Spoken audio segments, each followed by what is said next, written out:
Thank you, Madam Chair and members. AB 536 extends the age of onset, the definition from 18 to 22 years old, 22 years of age. So what does that mean in real life terms?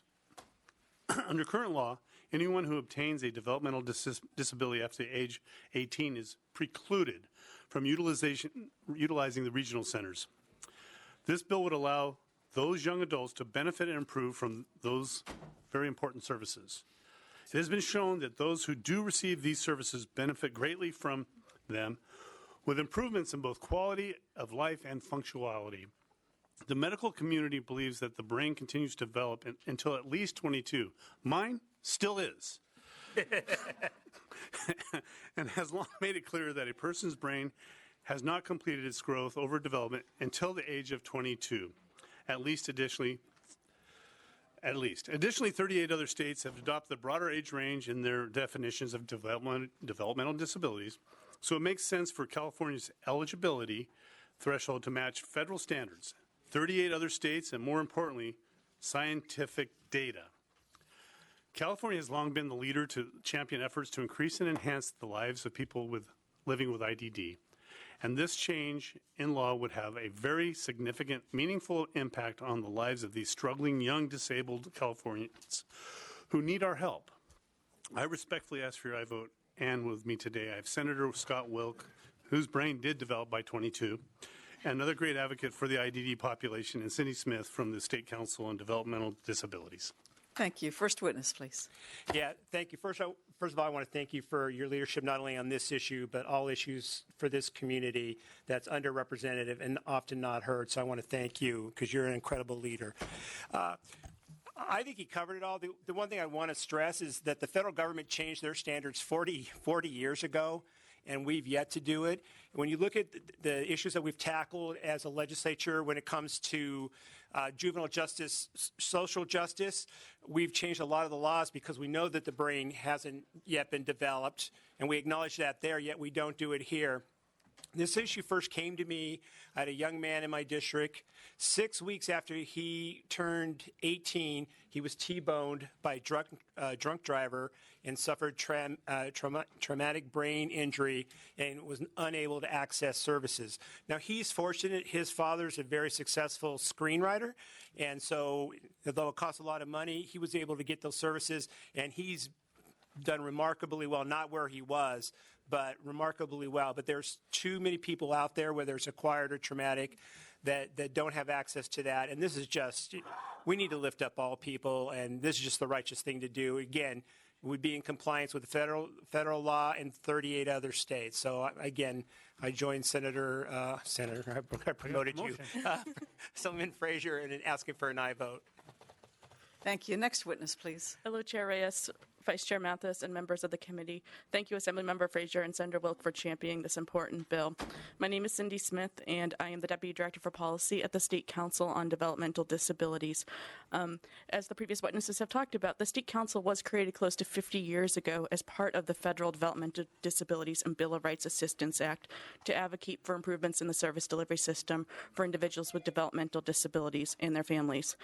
In 1978, Congress changed the definition of developmental disability from using a specific list of conditions to a more generalized approach focused on functional limitations, with the expectation that the individual will have their disability for life and be significantly impacted.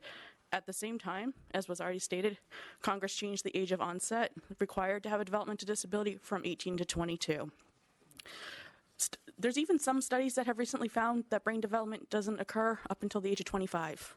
People are still developing their brains. And a developmental disability can occur as a result of an injury, an illness, or a genetic condition. For example, an individual can acquire a brain injury from a stroke or a near drowning, a traumatic brain injury from a sports injury or an accident, or a genetic or other health condition that doesn't develop until later in life. Ensuring that these people have access to comprehensive services and supports, such as those available in the regional centers, is critical to ensure that those that acquire their disability later in life have the opportunity to really learn how they're going to adjust to life with a significant disability, probably for the remainder of their life. The Council believes it's important to make the statutory change in definition to more closely align the state definition with the federal definition. Thank you for the opportunity to address the committee, and I'm more than happy to answer any questions. Thank you. Other witnesses in support? Eric Harris with Disability Rights California in support. Thank you.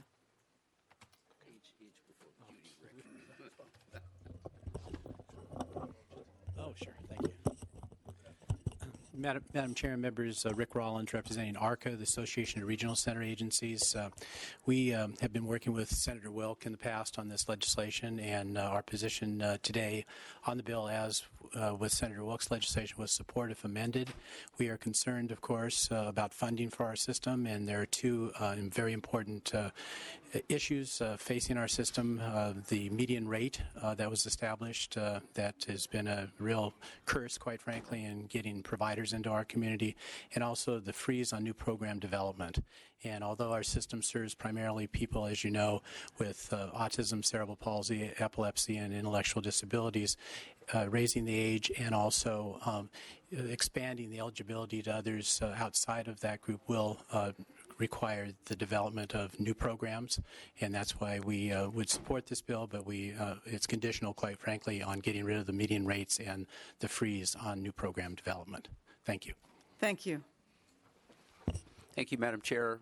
Members, Carl London here on behalf of the Alliance supporting people with intellectual developmental disabilities. We unequivocally support the bill and thank Senator Wilk and Mr. Frazier for their efforts on this. Thank you. Mary Lim Lampy, I'm Executive Director of Genesis, and we're part of a group of groups called Gamaliel of California in support of this bill. Thank you. Thank you. I'm Allison Morantz, representing Disability Voices United. This bill is medically, legally, and ethically the right thing to do, and we could not support it more strongly. Thank you. Thank you. My name is Anna Acton with Freed Center for Independent Living and one of 7 traumatic brain injury program sites throughout California. We work with individuals that acquire their brain injury. I can think of 2 individuals that got significant traumatic brain injuries before the age of 22, but after the age of 18.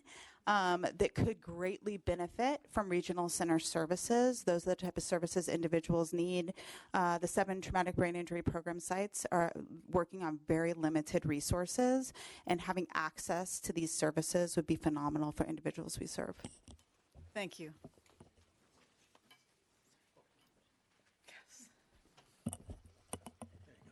Hello, Natalie Cooper from Families for Early Autism Treatment in support of the bill. Thank you. The Reverend Molly Hawes, representing Gamaliel of California and Genesis of the Tri-Valley in support of this bill. Thank you. Madam Chair, members, Teresa Anderson with the ARC and UCP California Collaboration and Support. Thank you. Good afternoon, Madam Chair. Barry Giardini, California Disability Services Association. We haven't taken a formal position yet, although I think we know that this is the ethical right decision. Our concerns, I think, at this point, what we would love to work with the author, is similar to what ARCA relayed about capacity. Our members are worried about wait lists that they already have and making sure that there's an adequate capacity for everyone who needs these services. Thank you. Thank you. Witnesses in opposition? Seeing none, let's bring it back to the committee. Any questions, comments? Mr. Frazier, I think that it is clear that everybody agrees that this is something that is the right thing to do. I do appreciate the comments from ARCA, from Mr. Rollins, regarding the fact that we have finite resources, and if we have people waiting to get those services and we expand it, then the next thing is we do have to figure out how we increase the funding as well. So I know that that is something that you continue to work on. Senator, I thank you for joining us here today. My pleasure. We have a motion. We don't have a motion, so I'd like to enter. Thank you. Second. Thank you. We have a motion, a second. Please take. Oh, would you like to close? Yes, please. First of all, I'd like to thank Senator Wilk for including me. He has been a passionate champion for the last several years trying to get this wonderful idea passed. My daughter is a neuropsychologist and runs across this all the time in Sharp Memorial Hospital in San Diego. This will also include veterans who have traumatic brain injury, who served our country, and will be able to get them the help that they deserve going forward. One of the things we talk about is and the concerns of some of the funding. Assemblymember Holden and I have the $390 million bridge funding bill passed through the committees as yet. So we're looking forward, but we also know that the rate study said that there was a $1.8 billion deficiency in funding for the IDD population through DDS. My commitment is to work through that, finding a revenue source, making sure that the underserved are served. I cannot tell you how much this means to me to be able to work towards this process and also work with this wonderful man. Thank you. We have a motion, a second. Please take the roll. The motion is due pass to the Assembly Appropriations Committee.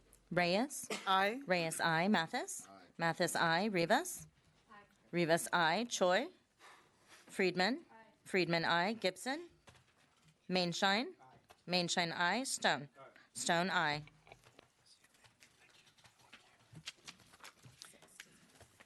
That bill, present count is 6-0. The bill is out. We're going to leave the record open for absent members.